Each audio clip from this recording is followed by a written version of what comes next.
আপনি দেখেছেন আজকে বাংলাদেশের অবস্থাটা কি? অন্তর্বর্তীকালীন সরকার, তেনাকে আমরা নির্বাচন করেছিলাম সংস্কার করার জন্য, কিন্তু দেখা যায় কিছু দল তাদের সংস্কারে বারবার বাধা দিচ্ছে। এর কারণটা কি? দেখেন, চোরে চোরে হালি, এক চোরে বিয়া করে আর এক চোরে হালি। দীর্ঘ 53 বছর পর্যন্ত এরা সিন্ডিকেট, এরা দেশটাকে লুটপাট করার জন্য ঐক্য হয়েছে। এক চোর চুরি করছে, আর এক চোরকে সুযোগ করিয়ে দিয়েছে, আমি করছি তুই কর।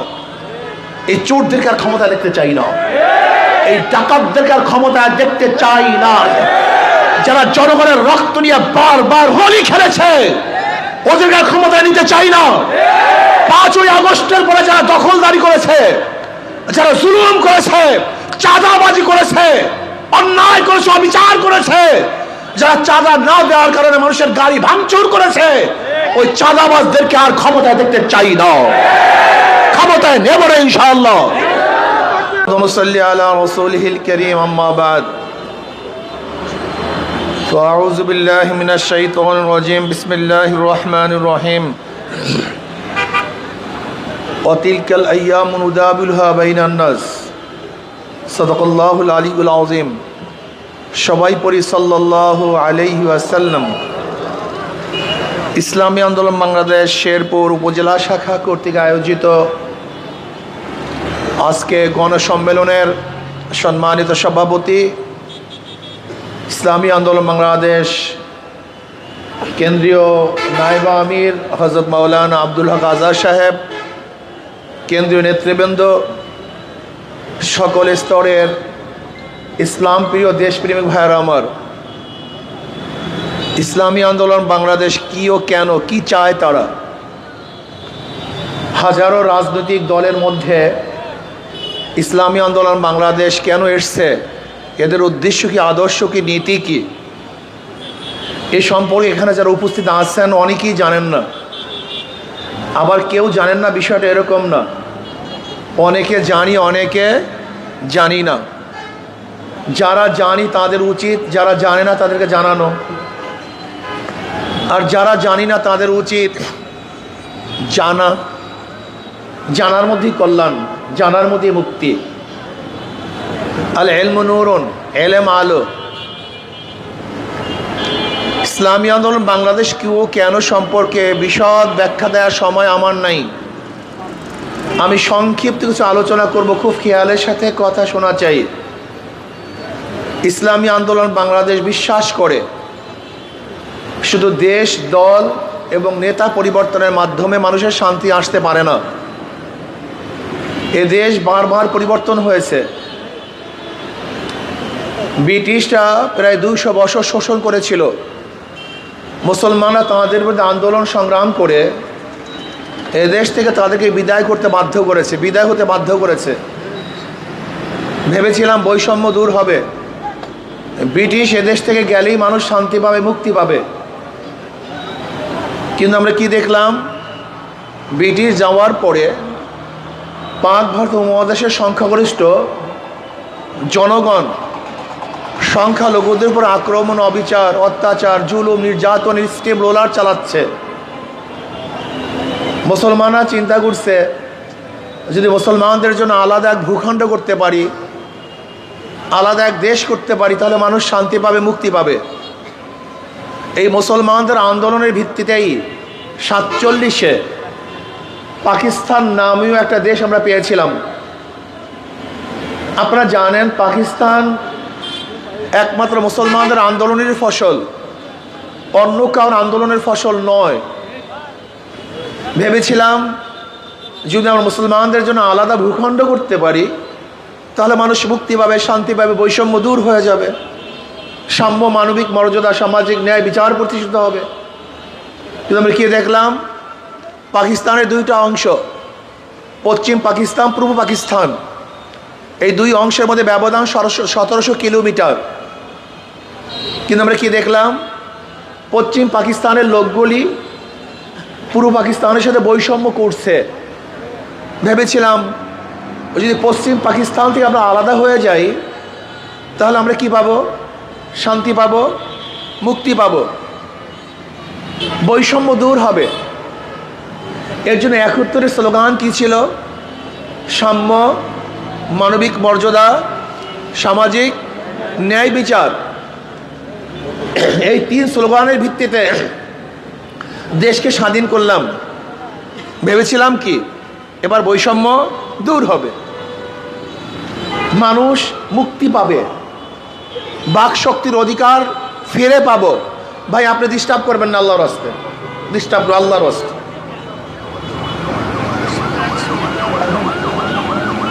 বৈষম্য দূর হবে, মানুষ শান্তি পাবে, মুক্তি পাবে। কিন্তু আমরা কি দেখলাম? ৭১-এর পর থেকে আজকে ৫৩ বছর পর্যন্ত যারা ক্ষমতায় ছিল তারা বৈষম্য দূর করতে, সাম্যতা সৃষ্টি করতে পারে নাই, মানবিক মর্যাদা দিতে ব্যর্থ হয়েছে, সামাজিক ন্যায় বিচার প্রতিষ্ঠিত করতে পারে নাই। আবার ২০২৪ ৫ই আগস্ট বৈষম্য বিরোধী আন্দোলনে ছাত্র জনতা ঝাঁপিয়ে পড়েছিল যে আমরা ফ্যাসিস্টকে যদি হটাতে পারি তাহলেই বৈষম্য দূর হবে, মানুষ শান্তি পাবে, মুক্তি পাবে, সাম্যতা, মানবিক মর্যাদা, সামাজিক ন্যায় বিচার প্রতিষ্ঠিত হবে। এই কারণেই মানুষ রক্ত দিয়েছে, জীবন দিয়েছে, সাম্যতার সৃষ্টির জন্য, বৈষম্য দূর করার জন্য। আমরা রাস্তায় ছিলাম, জীবনের মায়া ত্যাগ করে রাস্তায় ঝাঁপিয়ে পড়েছিলাম। এবং আপনারা দেখেছেন ইসলামী আন্দোলন বাংলাদেশের অংশগ্রহণ করার পরই এবং আমাদের সশরীরে রাজপথে অবতীর্ণ হওয়ার কারণেই মনে হয় যেন আন্দোলনের মধ্যে নতুন মাত্রা সৃষ্টি হয়েছিল। সে আগুনের মধ্যে পেট্রোল ঢালা হয়েছিল, ধাউ ধাউ করে আগুন জ্বলেছিল, ফ্যাসিস্ট ভাগতে বাধ্য হয়েছিল। আপনাদের মনে আছে নিশ্চয়ই, আমি ৪ তারিখে বক্তব্য দিয়েছি, আগামী ৫ তারিখ ওই জনগণের গণভবন জনগণ দখল করবে। ৪ তারিখের বক্তব্য। ৪ তারিখ শাহবাগে বিকেলে বক্তব্য দিয়েছিলাম, আগামীকাল ৫ তারিখ জনগণের গণভবন জনগণ দখল করবে। আল্লাহর কি কৃষ্ণা সেই বক্তব্য আল্লাহ কবুল করেছেন। ৪ তারিখের বক্তব্য ৫ তারিখে আমরা বাস্তবায়ন দেখেছি। ভেবেছিলাম বৈষম্য দূর হবে, মানুষ মুক্তি পাবে, মানুষ শান্তি পাবে। কিন্তু আমরা কি দেখতেছি? ৫ তারিখের পরেও সে আগের মতো দখলদারি, আবারও চাঁদাবাজি, আবারও দুর্নীতি, আবারও বিচারবিহীন হত্যা, আবারও গুম, আবারও খুন, আবারও মিথ্যা মামলার পাহাড়। তা আন্দোলন কেন করেছিলাম? এই মানুষগুলো কেন রক্ত দিয়েছিল? আমাদের জীবনের মায়া ত্যাগ করে আমরা রাস্তায় কেন ঝাঁপিয়ে পড়েছিলাম? মানুষগুলি কেন আহত হয়েছিল? শুধু চাঁদার হাত পরিবর্তনের জন্য, চাঁদার চেহারা পরিবর্তন করার জন্য না তো। এক সময় চাঁদা গ্রহণ করতে সেন্টু, এখন চাঁদা গ্রহণ করে মেন্টু। এতদিন দুর্নীতি করতে লেন্টু, এখন দুর্নীতি করে কেন্টু। শুধু হাতের পরিবর্তন হয়েছে, কিন্তু মানুষের চাঁদার পরিবর্তন, জুলুমের পরিবর্তন, অত্যাচারের পরিবর্তন হয় নাই। এর কারণটা কি? ব্রিটিশের বিরুদ্ধে আন্দোলন করে রক্ত দিয়েছিলাম, পাকিস্তান করার জন্য হাজারো মানুষ শহীদ হয়েছিল, পাকিস্তান থেকে আলাদা হওয়ার জন্য কত মানুষ রক্ত দিয়েছে, জীবন দিয়েছে। আজকে ৫৩ বছর বারবার আন্দোলন করে কত মানুষ জীবন দিয়েছে। ৫ই আগস্টের বিপ্লবে কত মানুষ শহীদ হয়েছে, পঙ্গু হয়েছে, কত মা তার বুককে খালি করেছে, কত বোন বিধবা হয়েছে, কত বাচ্চা এতিম হয়েছে, কত মানুষ ধুকে ধুকে মরছে, এখন হসপিটালে তারা জীবনের সাথে লড়াই করছে। এত আন্দোলন, এত সংগ্রাম, এরপরে মানুষের ভাগ্যের পরিবর্তন কেন হয় না? একদিন কি চিন্তা করছেন? সমস্যা আমাদের এখানে। আসলে যেখানে রোগ সেখানে ঔষধ কেউ দেয় না, খালি রোগ রোগ রোগ রোগ, শুধু রোগের পিছনে দৌড়াই, কিন্তু ঔষধের ব্যবস্থা কেউ করি না। প্রিয় শেরফার ভাইয়েরা, আমার পর্দালে মা বোনেরা, আমি প্রশ্ন করতে চাই, মাদার গাছ লাগিয়ে কি আমের আশা করা যায়? তেঁতুল গাছ লাগিয়ে কি মিষ্টি ফলের আশা করা যায়? ধরে নেন, একজনের নাম এ, একজনের নাম বি, একজনের নাম সি। এও চোর, বিও চোর, সিও চোর। ক্ষমতা আছে এ, সে কি করবে? হটাও এ, আন্দোলন সংগ্রাম। বসাও বি, সে কি করবে? হটাও বি, আন্দোলন সংগ্রাম রক্ত। বসাও সি, সে কি করবে? কারণটা কি? ব্যক্তির পরিবর্তন হয়েছে, দলের পরিবর্তন হয়েছে, নীতি ও আদর্শের পরিবর্তন হয়নি। আপনারা কেন বুঝেন না? ডিসি সাহেব চলে যান, কিন্তু ঘুষ সাহেব চেয়ারেই বসে থাকেন। এসপি সাহেব ট্রান্সফার হন, দুর্নীতি সাহেব অফিসের মধ্যে ঘোরাফেরা করেন। ওসি পরিবর্তন হয়, কিন্তু দুর্নীতি পরিবর্তন। এর কারণটা শুধু নেতার পরিবর্তন হয়েছে, নীতি ও আদর্শ পরিবর্তন হয়নি। প্রিয় ভাইয়েরা আমার, ও আমার জনগণ, কত রক্ত দিবেন, কত জীবন দিবেন, কত সংগ্রাম করবেন, কত আন্দোলন করবেন, দুর্নীতিবাজের মাধ্যমে কোনোদিন দুর্নীতি বন্ধ হওয়া সম্ভব না। ধর্ষকের মাধ্যমে ধর্ষণ বন্ধ হয় না, চোরের মাধ্যমে চুরি বন্ধ হয় না, ডাকাতের মাধ্যমে ডাকাতি বন্ধ হতে পারে না, সন্ত্রাসীর মাধ্যমে সন্ত্রাস বন্ধ হয় না। নীতি ও আদর্শবান ব্যক্তি যতদিন পর্যন্ত ক্ষমতায় না যাবে, বারবার আন্দোলন করবেন, সংগ্রাম করবেন, কিন্তু ভাগ্যের পরিবর্তন হবে না। এর জন্য শুধু নেতা নয়, নীতির পরিবর্তন চাই।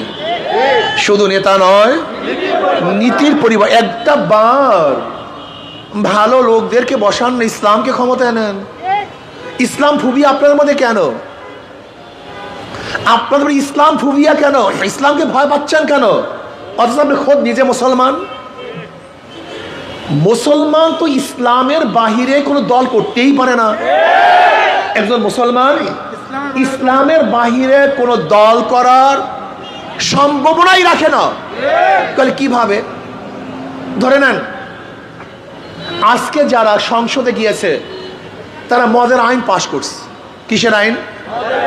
আচ্ছা, মদ হালাল না হারাম? আমাদের দেশে বৈধ কি অবৈধ? আমাদের দেশে বৈধ। এই বৈধ কি করছে? সংসদ করছে। আচ্ছা, সংসদ যে মদের আইন পাশ করছে, সংসদের লোক কে পাঠিয়েছে? কথা বলেন না কেন? কারা ভোট দিয়েছেন? আচ্ছা বলেন তো, এখন সংসদে যারা মদের আইন পাশ করছে, আপনি যদি ভোট না দিতেন তাহলে সংসদে মদের আইন পাশ করতে পারতো না। এখন যত মানুষ মদ পান করবে, এর গুনাহ কে নিবে? কথা বলেন তো। এর জন্য অনেক মুসল্লি কিয়ামতের ময়দানে দেখবে লক্ষ লক্ষ ব্যারেল মদের গুনাহ। আল্লাহ, আমি কোনোদিন মদ পান করি নাই, আমি মদ দেখিও নেই, স্পর্শও করিনি, এত মদের গুনাহ আসলো কোথা থেকে? আল্লাহ পাক বলবেন, দেখ তুই মদ পান করস নাই, কিন্তু যাদেরকে ভোট দিয়ে মদের আইন পাশ করার সুযোগ করিয়েছ, ওই যত মদের মানুষ মদ পান করছে সমস্ত গুনাহ তোর আমলনামায় লিখে দিস। অনেক মুসল্লি দেখবে লক্ষ লক্ষ জেনার গুনাহ। আল্লাহ, আমি কোনোদিন মেয়েদের দিয়ে তাকাই নেই, এত জেনার গুনাহ আসলো কোথা থেকে? আল্লাহ বলবেন, যাদেরকে ভোট দিয়ে জেনার আইন পাশ করাইছো ওই সমস্ত গুনাহ তোদের আমলনামায় লিখে দিছে। বুঝাতে পারি নাই। আপনি ভাবছেন কি ভোট একটা সিল? আপনি মনে করছেন ভোট 500 টাকা, ভোট মানে 1000 টাকা? না, আপনি দুনিয়া থেকে বিদায় হবেন, আপনার ভোটের মাধ্যমে যত চুরি হবে, ডাকাতি হবে, ধর্ষণ হবে, জুয়াবাজ হবে, যত মদ পান করা হবে, যত অন্যায় অবিচার হবে, যত মিথ্যা মামলা হবে, যত অবৈধ খুন হবে, সমস্ত খুন এবং অবৈধ কাজের শরিক ওই ভোটার হবে। আপনি ভোটটাকে কি ভেবেছেন? ধরে নেন একজন খেয়া দেয়, কিছু যুবকরা বলতেছে, খেয়ালা ভাই আমি উপরে যাব চুরি করার জন্য। খেয়ালা বলছে, আমি তো মুসলিম মানুষ, আমি তো চুরি টুরি করি না। হ্যাঁ, তোমরা যুবক মানুষের চুরি করার চিন্তা করছো, আর আমার খেয়া ব্যতীত পারবে না, আসলে একটা ধাক্কা দিয়ে দেয়। খেয়ালা চোরদেরকে একটা ধাক্কা দিয়ে পার করছে। খেয়ালার কোনো দোষ আছে? কথা বলেন না কেন? কেন কথা বলেন না কেন? যদি ধাক্কা না দিত চুরি করতে। ঠিক আপনারা যারা ভোট দিয়ে ধাক্কা দিয়ে ক্ষমতায় বসিয়ে চুরির আইন পাশ করছেন, মদের আইন পাশ করছেন, জেনার আইন পাশ করছেন, আপনার ধাক্কা ব্যতীত অবৈধ কাজগুলি করতে পারতো না। এই দায়িত্ব কে গ্রহণ করবে? এই সব ভোটাররা। আপনি কি ভেবেছেন একটা ভোটকে? একটা ভোটের দাম আপনি জানেন? এর মূল্য কত, এর দাম কত, এর ওজন কত, এর শক্তি কত, এর পাওয়ার কত আপনি জানেন একটা ভোট কি জিনিস? অথচ আমাদের দেশে মানুষেরা বিড়ি, একটা সিগারেট, এক কলকি গাঁজা 500 টাকার বিনিময়ে দামি জিনিসকে বিক্রি করে দেয় এবং আজীবনের জন্য নিজের জাহান্নামে যাওয়ার ব্যবস্থা করে নেয়। এর জন্য কোন মুসলমান যাদের ঈমান আছে তার ইসলামের বাহিরে কোনো সংগঠন করতে পারে না। তা বলতে পারেন হুজুর হিন্দুরা করবে কেন ইসলামী সংগঠন, খ্রিস্টানরা করবে কেন? হ্যাঁ, যারা গায়রে মুসলিম তার ইসলামী সংগঠন করবে শান্তির জন্য, শান্তি পাওয়ার আশায়। ইসলাম ব্যতীত কোনো নীতি আদর্শ মানুষকে শান্তি দিতে পারে, মুক্তি দিতে পারে। এর জন্য গায়রে মুসলিমরা করবে ইসলামী আন্দোলন শান্তি পাওয়ার জন্য, মুক্তি পাওয়ার জন্য, তাদের অধিকার বাস্তবায়নের জন্য। আর মুসলমানরা ইসলামী আন্দোলন করবে ঈমান ও ইসলামকে রক্ষা করার জন্য এবং দুনিয়া এবং আখিরাতে কামিয়াবি অর্জন করার জন্য। এই জন্য একজন মুসলমান ইসলামী আন্দোলনের বাইরে যাওয়ার কোনো সুযোগই নাই। আপনি দেখেছেন আজকে বাংলাদেশের অবস্থাটা কি? অন্তর্বর্তীকালীন সরকার, তেনাকে আমরা নির্বাচন করেছিলাম সংস্কার করার জন্য, কিন্তু দেখা যায় কিছু দল তাদের সংস্কারে বারবার বাধা দিচ্ছে। এর কারণটা কি? দেখেন, চোরে চোরে হালি, এক চোরে বিয়া করে আর এক চোরের হালি।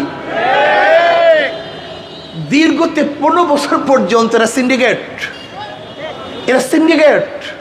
এরা দেশটাকে লুটপাট করার জন্য ঐক্য হয়েছে। এক চোর চুরি করছে আর এক চোরকে সুযোগ করিয়ে দিয়েছে, আমি করছি তুই কর। এই চোরদেরকে আর ক্ষমতা দেখতে চাই না, এই ডাকাতদেরকে আর ক্ষমতা দেখতে চাই না। যারা জনগণের রক্ত নিয়ে বারবার হোলি খেলেছে ওদেরকে ক্ষমতা নিতে চাই না। 5ই আগস্টের পরে যারা দখলদারি করেছে, যারা জুলুম করেছে, চাঁদাবাজি করেছে, অন্যায় করেছে, অবিচার করেছে, যারা চাঁদা না দেওয়ার কারণে মানুষের গাড়ি ভাঙচুর করেছে, ওই চাঁদাবাজদেরকে আর ক্ষমতায় দেখতে চাই না, ক্ষমতায় নেব না ইনশাআল্লাহ। এর জন্য আমি জনগণকে ঐক্য হওয়ার জন্য আহ্বান করব। দলগুলি ঐক্য হোক অথবা নাই হোক, যারা ভোটার আছেন আপনারা ঐক্য হন। কিসের উপর ঐক্য হবেন? শুধু এই কথার উপর ঐক্য হন যেই দলের মধ্যে, যেই ব্যক্তির মধ্যে, যেই নেতার মধ্যে চাঁদাবাজ আছে, দুর্নীতিবাজ আছে, জালেম আছে, খুনি আছে, ধর্ষক আছে, ওদের দল করব না, ওদেরকে ভোট দেব না, ওদের মিছিল অংশগ্রহণ করব না, ওদের কাছে যাব না। যাদের মধ্যে নীতি আদর্শ আছে, ইসলাম আছে, আমি তাদের দল করব। তাহলে ইনশাআল্লাহ আজকে হোক কালকে হোক মানুষ শান্তি পাবে, মুক্তি পাবে। আজকে দেখা যায় গরিবরা ইসলামকে পছন্দ করে না, অথচ সবচেয়ে বেশি প্রয়োজন ছিল ইসলামের গরিবদের। কারণ ইসলাম যদি ক্ষমতা আসে তার আগামী 5-10 বছরের মধ্যে সমস্ত গরিবরা দরিদ্র সীমার উপরে চলে যাবে। কিন্তু ইসলামের যত অর্থনীতি, সমস্ত অর্থনীতি গরিবদের জন্য, জাকাত গরিবদের জন্য, ওসর গরিবদের জন্য, মানত গরিবদের জন্য, সদকা গরিবদের জন্য, ফিতরা গরিবদের জন্য। ইসলামের গোটা অর্থনীতি গরিবদের জন্য। অথচ কপাল পোড়া গরিব ইসলামকে গ্রহণ করে না। কাদেরকে গ্রহণ করে? যারা লক্ষ লক্ষ কোটি কোটি টাকা বিদেশে পাচার করেছে, আত্মসাৎ করেছে, যখন তাদেরকে গ্রহণ করে। এই জন্য জনগণের কোনোদিন ভাগ্যের উন্নয়ন হয় না। কপাল পোড়া জনগণ, আজকে থেকে নিয়াত করেন ইসলামের বাহিরে আমি যাব না, যেই দলের মধ্যে সন্ত্রাসী আছে তাদের দল আমি করব না। আসুন আগামী নির্বাচনে এখন থেকেই আমার দল হবে ইসলামী দল, আমার আদর্শ ভিত্তিক দল করতে হবে। শান্তির প্রতীক হাত পাখা, শান্তির প্রতীক, এটা সবার মার্কা।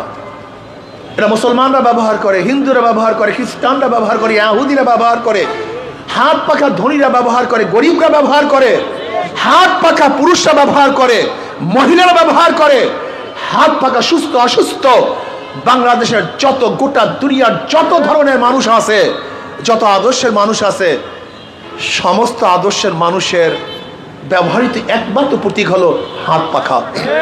কাজে বিশ্বাস করি যদি হাত পাখা আপনারা অংশগ্রহণ করেন, এখানে আসেন, আশা করা যায় ইনশাআল্লাহ আজকে হোক কালকে হোক মানুষ মুক্তি পাবে, শান্তি পাবে, জনগণের জান মালের গ্যারান্টি হবে, আমাদের মা বোনের ইজ্জত আবরুর গ্যারান্টি হবে, আমার মা বোনেরা ধনী হয়ে যাবে, উচ্চশিক্ষায় শিক্ষিত হতে পারবে, আমাদের জনগণ বাবারা ভাইয়েরা যারা গরিব আছেন সবাই দরিদ্র সীমার উপরে চলে যাবে এবং আমাদের দেশের ভারসাম্যতা রক্ষা হবে, এই ভূখণ্ড রক্ষা হবে। আল্লাহ আমাকে এবং আমাদের সবাইকে ইসলামী আন্দোলনের অন্তর্ভুক্ত হয়ে কাজ করার তৌফিক দান করেন।